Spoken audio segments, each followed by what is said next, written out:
jika air mensucikan hadas di badan, maka hadas yang sudah masuk ke dalam kolbu, virus-virus dosa, dengki, iri, sombong, itu yang bisa bersihin adalah as-salah. Ya. Min adnasiz zunub, daripada kotoran-kotoran zunub. Zunub ini unik istilahnya. Zanbun ya. Kalau orang Arab nyebut zanab kan sesuatu yang sifatnya di belakang, di ekor. Maka disebut zunub itu dosa karena kalau habis dikerjakan urusannya ada nambah ke belakang. Gitu ya. Maka disebut adnasiz zunub. Wastiftahun libabil ghuyub. Nah, ini yang paling penting. Istiftah. Apa arti istiftah? Membuka kunci libabil ghuyub, bab kegaiban. Makanya kalau versi Syekh Mansur nggak ada tawar-menawar masalah sholat itu. Ya. Jadi memang harus didirikan syariatnya. Walaupun kita baru tataran belajar ya harus. Kecuali antum udah bisa. Assalamualaikum warahmatullahi wabarakatuh. Selamat datang di channel Cahaya Kolbu, dan semoga sahabat pendengar channel ini senantiasa mendapat ampunan Allah, diberkahi hidupnya di dunia dan juga di akhirat kelak. Amin. Alhamdulillah Rabbil Alamin, hamdal hamidin, hamdal mustaghfirin, hamdan yuafi ni'amahu yukafi'u mazidah. Asyhadu an la ilaha illallah, asyhadu anna Muhammadan abduhu wa rasuluh.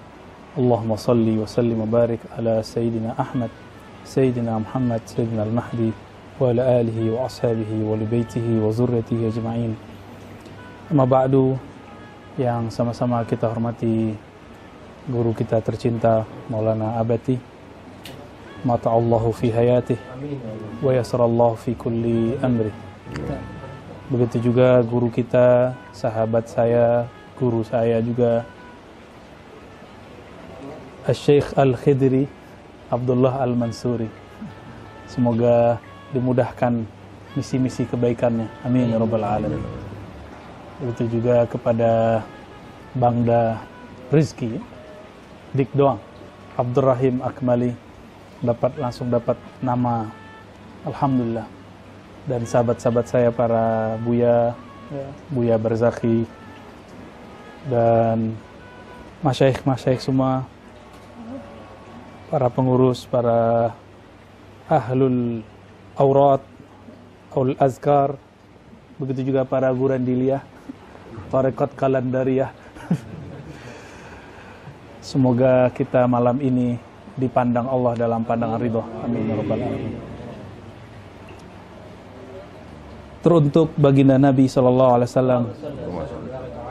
pewaris-pewarisnya, khususnya pengarang kitab ini, Sidi Syekh Al-Arif Billah Ibn Atha'illah Sakandari, gurunya Abul Abbas Al-Mursi, gurunya Abul Hasan Asy-Syazili. Kita kirimkan surah Al-Fatihah. A'udzubillahi minasyaitonir rajim. Bismillahirrahmanirrahim.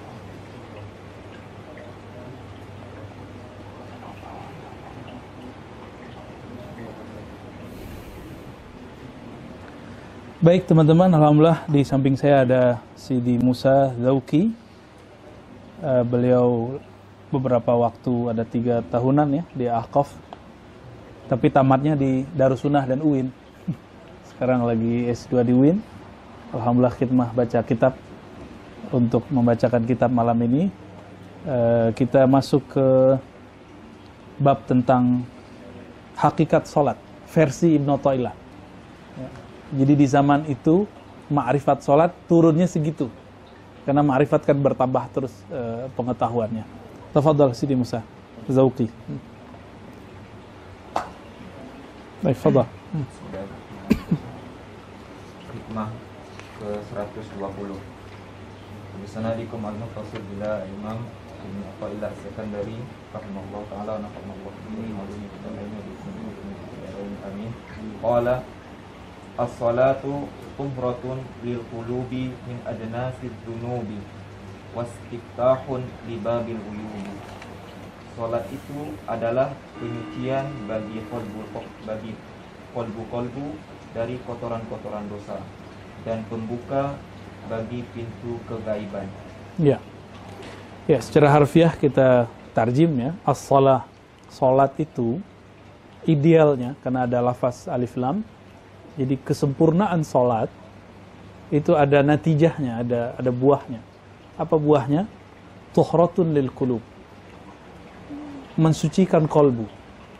Jika air mensucikan hadas di badan, maka hadas yang sudah masuk ke dalam kolbu, virus-virus dosa, dengki, iri, sombong, itu yang bisa bersihin adalah as-salah. Ya. Min adnasiz zunub, daripada kotoran-kotoran zunub. Zunub ini unik istilahnya. Zanbun ya.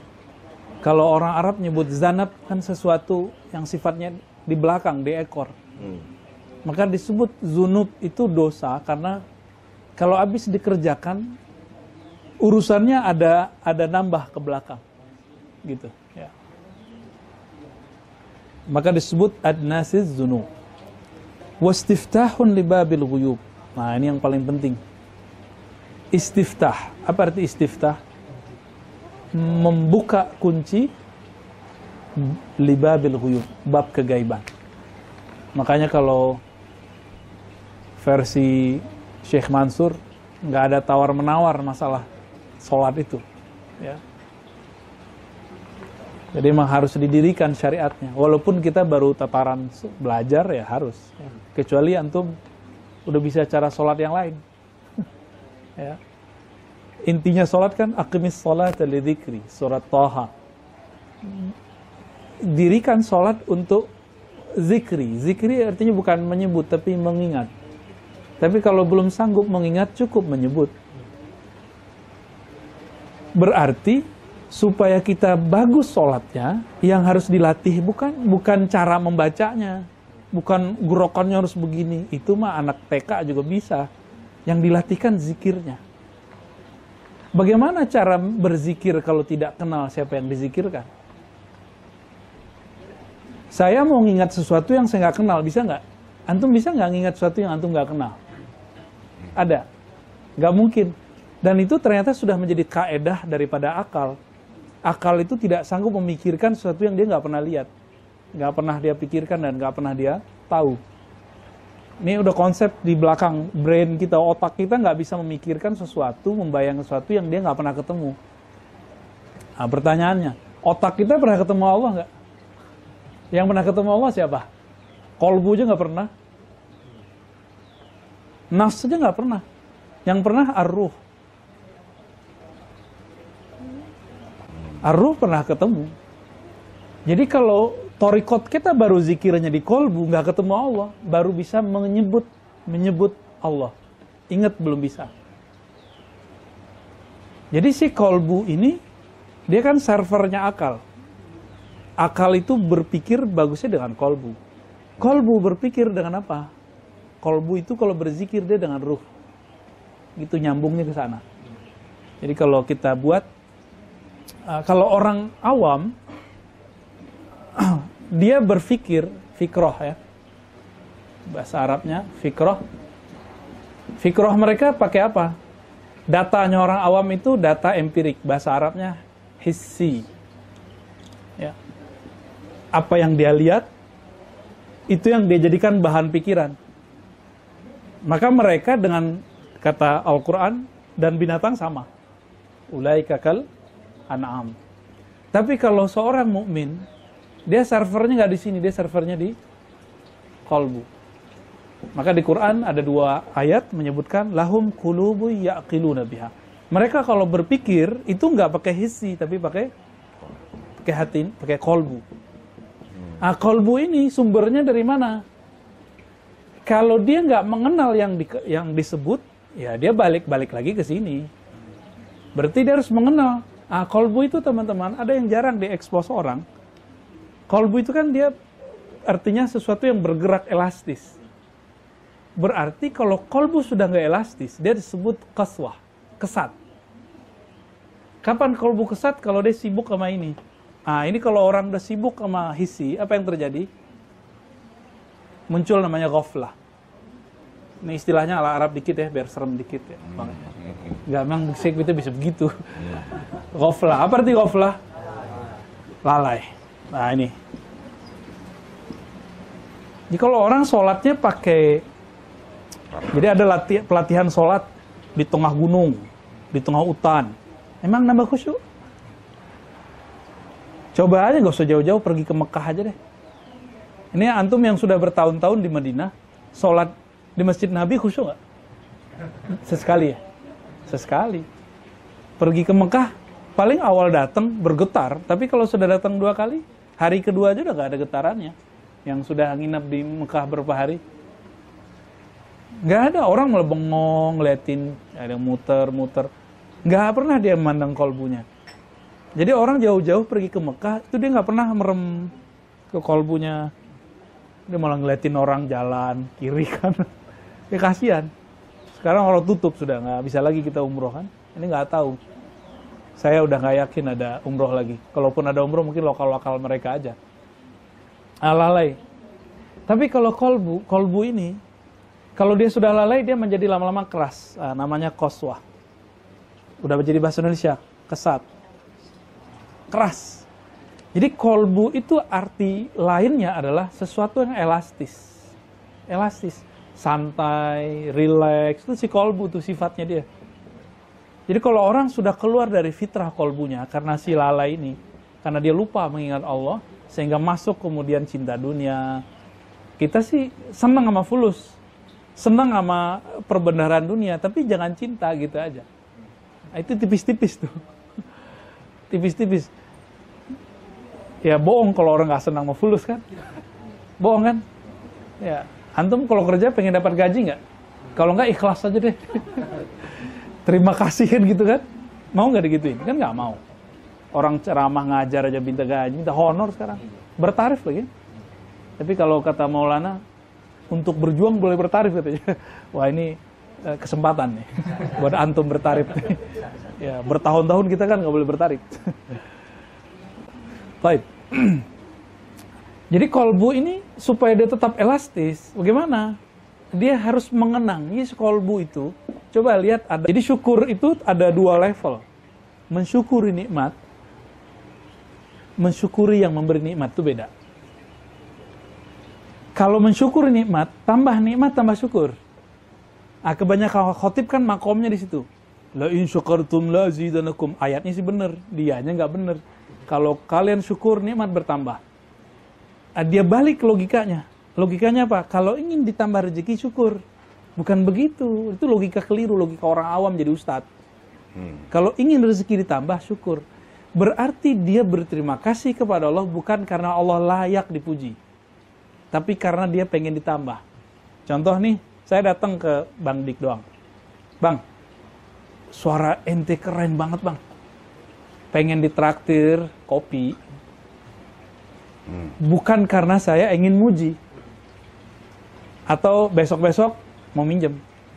Bang, ente keren banget ya. Udah setengah menit, bisa minjemin aneh duit nggak? Ada maunya ya? Ada maunya. Besok-besok kalau aneh telepon, ngangkat nggak? Ngangkat nggak? Enggak ya. Tapi kalau Allah tetap ngangkat. Allah kalau ditelepon pakai doa, ngangkat terus. Ngangkat terus. Tetap dikasih. Cuma orang tuh nggak sampai kepada syukur yang ma'rifat. Dia baru syukurnya orang awam. Syukur orang awam bersyukur supaya ditambah. Kita sebut ini ma'rifat matre. Jadi dia bersyukur supaya ditambah.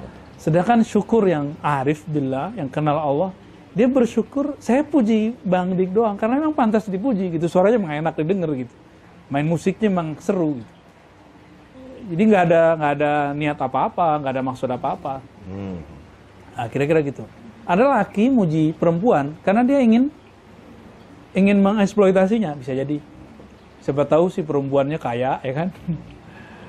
Jadi menikahi dia, menikahi kekayaannya. Kan ada yang begitu. Seneng nggak Sidi Musa?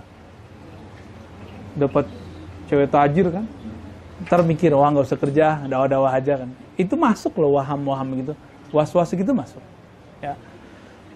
Akhirnya dia puji, dia deketin si perempuan karena si harta tadi. Kan cowok cemen begitu tuh ya. Baik. Jadi syukur yang level 1 ini syukur kok banyak dilafazkan di khutbah-khutbah. Nah, itulah kualitas dai-dai kita sekarang. Jadi dia nggak pernah syukur karena emang Allah layak disyukuri. Nah, ini yang sering kita sebut beberapa waktu ini. Ketemu, lihat mobil bagus, pengen sholawatin. Gitu kan? Secara awam sih benar, udah bagus. Tapi secara ma'rifatullah, dia sholawat bukan karena dia rindu Rasul, tapi dia sholawat karena dia pengen punya mobil. Ya, Nabi kalau kita minta kepada beliau pernah nolak nggak? Nggak pernah. Nabi baru pakai jubah, tiba-tiba ada yang minta, nggak ditolak. Cuma Nabi bilang, tunggu bentar ya. Nabi pakai dulu, Nabi hargain dulu orang yang beri nih. Sampai berkeringat, ternyata orang itu pengen keringatnya Nabi. Dan dia tahu Nabi nggak pernah nolak. Si orang ini punya feeling bahwa dia bakal mati dalam waktu yang dekat. Lalu ketika Nabi kasih, semuanya marah dan bertanya, kenapa kamu meminta barang yang baru dipakai Rasulullah? Apa jawaban dia? Aku ingin dekafani dengan jubah yang dipakai oleh Rasulullah. Gak ada yang berani gitu ya.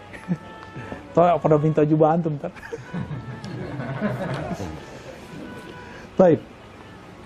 Teman-teman, di ujung lafaz apa? Wastiftah li babil ghuyub. Jadi sholat itu kunci alam gaib. Berarti di dalam diri kita ada supaya dibuka oleh Allah Subhanahu wa taala. Kalau ahli fikih masuk sini nanya, itu bid'ah apa lagi nih? Paling bentar doang kabur. Insyaallah. Taib.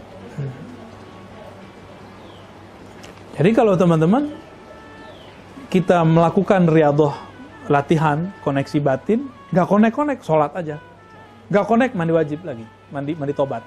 Mandi tobat, ganti baju, ganti pakaian, coba lagi patron kaifiat yang sudah dikasih.